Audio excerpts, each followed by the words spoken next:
ভাতিজা পার্কে ঘুরতে আসছেন আপনারা সবাই। আমি এই ফাঁকে শর্ট হয় নাই, এই চুঙ্গাইটা আপনার মুখের কাছে নিতে হইব। আচ্ছা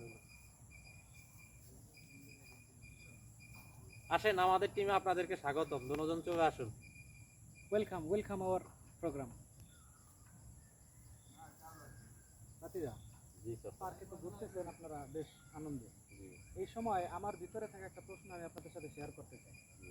আপনার জীবনে আপনি আশ্চর্য হয়েছেন, মানে যেসব বিষয় আছে যেগুলি অবাক হয়ে যায় আমরা, এরকম কোনো বিষয় কি আপনার দিমাগে বা মস্তিষ্কে কাজ করে যে কি এমন ঘটনা আপনার লাইফে আছে যেটা আপনাকে খুব বেশি আশ্চর্য বা অবাক করছে?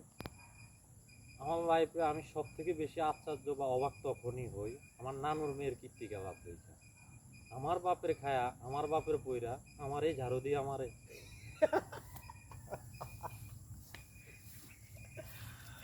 এবারে এবারে আসলে একটু